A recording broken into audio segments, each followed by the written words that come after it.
Texas redistricting plans are a classic example of what is known as gerrymandering. So exactly what does that mean? Well, the Oxford Dictionary defines gerrymandering as redrawing constituency boundaries for political gain, redrawing to gain a particular seat, or more generally, it wins more seats than its opponent, a particular party. Well, now, important to note that in the United States, both parties engage in gerrymandering. But Republicans have more openly embraced the process. So how can it impact elections? Well, take a look at these maps. They show how the 2024 election went based on the boundaries of the congressional districts around San Antonio and the Texas state capital of Austin, and how the vote would have gone based on the proposed map. Well, my next guest, David Daly, is a senior fellow at Fair Vote, a non-partisan group that advocates for better elections in the US. He's also author of the book Anti-Democratic: Inside the Far-Right's 50-Year Plot to Control American Elections. He joins me now from Massachusetts. Just give me your initial response to what we've seen in Texas, sir. We are in the midst of a gerrymandering Armageddon this summer. Texas is going all out. They are going to grab an additional 5 seats. California is going to respond and put this before voters. All of this, of course, the backdrop is that Republicans only have a 3-seat advantage in the race for the U.S. House in the midterms. So every single seat that either party can grab, extraordinarily consequential on a congressional map that has become so largely non-competitive nationwide.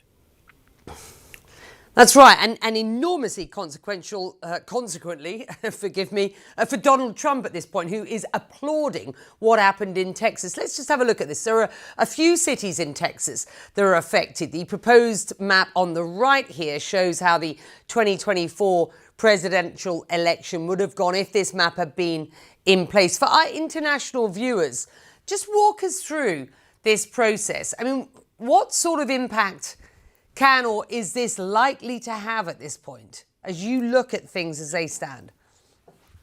This is likely to have a huge consequence. The House hangs on a 3-seat margin between the two parties. Democrats need to win back the House if they want to have any chance at putting brakes on Donald Trump and the Republican power in the United States. And so what Texas is doing would push Republican advantage from 3 seats up to 8 seats. They are likely to keep going in Ohio, in Indiana, Missouri, in Florida. If they want to continue after that, they have potential seats that they could draw in North Carolina, in Georgia, in Kentucky, in Tennessee, in Kansas. Democrats can make a move in California. The trouble is they have very few opportunities and targets. They just don't control complete power in enough states. So this is going to end up being a big Republican boost in the midterm elections before a single vote is actually cast. This bill is going to pass. They're going to get what they want, and Trump's going to have 5 more seats from Texas. So that's why we're relying on California. Well, look, that's our only hope right now. We know that when Trump made the call to Abbott, we saw that Abbott is going to comply. He doesn't have the courage to stand up against him and push back.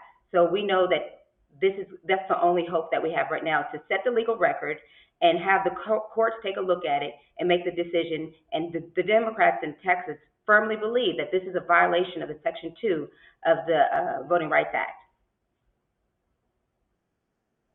Look, Republicans need to be concerned that this is going to backfire on them. Trump is so blinded by his greed that he doesn't see what's happening. He's willing to throw other Republicans under the bus. In California, we saw the Republican Congress members pleading, asking to stop this mid-decade redistricting. But they don't care because they're so blinded by their greed that they're willing to throw them under the bus to get what they want, and that is more reinforcement in Congress, in Washington. Now, Trump could call Abbott right now and tell him to back off, but he won't because he's too greedy. Yeah, I'm very concerned because what we're seeing happen is that they are no longer listening to the people. We're seeing them drive this ship right into the ground by continuing to push efforts, listening to just one person, Trump. He's giving the directives, and that's all that they're following. So our body is fragile in terms of the collaboration. I don't think we're gonna see further collaboration between the Democrats and Republicans in Texas, because this is dividing us. This is drawing a line in the sand, and people are taking sides. And I hope that if we want to have a nation of unity, of working together for the greater good, this has got to stop. But for now, since they're playing dirty, we got to play dirty too.